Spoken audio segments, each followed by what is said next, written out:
మేము మీటింగ్ జరుగుతుందని మా దారిని మేము వస్తున్నాం. ఒక్కరిని ఒక్క మాట అనలేదు. ఇష్టం వచ్చినట్టు బరి తెగించిపోయి రోడ్ల మీద మమ్మల్ని నిర్బంధించేసి చుట్టూ 10 సార్లు దాడి చేయడానికి రాడ్లేవో పట్టుకొని చేతులకి టవల్స్ అవి కట్టేసుకుని ఇష్టం వచ్చినట్టు కార్ని ధ్వంసం చేసేసి ఎలాంటి మాటలు అంటే నీచంగా అలాంటి మాటలు నేను మాట్లాడలేను. అంత భయంకరంగా తిడుతూ పోలీసులు ముందే ఇలా చేస్తున్నారంటే రాజ్యాంగం ఏమైపోయింది, చట్టాలు ఏమైపోయినాయో నాకైతే అర్థం కావట్లేదు. మరి నాకే ఈ విధంగా ఉంటే ఇంకా సాధారణమైన మహిళలు రోడ్డు మీద తిరగడానికి కూడా భయంకరమైన పరిస్థితులు ఏర్పడేటట్టున్నాయి. గవర్నమెంట్ వచ్చి 1 సంవత్సరం అయింది, ఇంకా 4 సంవత్సరాలు ఈ భయానక పాలన ఎలా ఎదుర్కొంటారో మరి నాకైతే అర్థం కావట్లేదు. దీనికి పోలీసులు ఏ విధంగా వారిపై కఠినమైన చర్యలు తీసుకుంటారో నాకు తెలియదు. నేనైతే కంప్లైంట్ ఇవ్వడం జరిగింది ఇప్పుడే.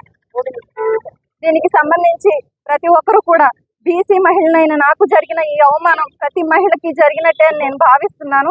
ఎందుకంటే జిల్లా ప్రథమ మహిళకి జరిగిన అవమానం ప్రతి ఒక్కరికి జరిగినట్టే. ఇంత దారుణమైన బూతులు మాట్లాడుతున్నారంటే వారిని ఎస్పీ గారు ఖచ్చితంగా కఠినమైన చర్య తీసుకుని వారిని ఈ రోజే జైల్లో పెట్టాల్సిందిగా కోరుకుంటున్నాను.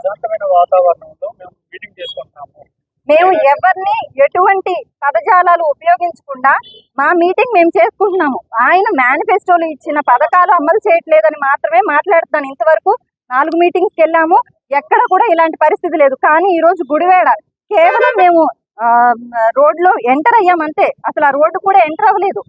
వాళ్ళు తిరిగి కారు రిటర్న్ వెళ్ళిపోమనంటే మేము కారు తిప్పుకుంటున్నా సరే మొత్తం రౌండ్ చేసేసారు.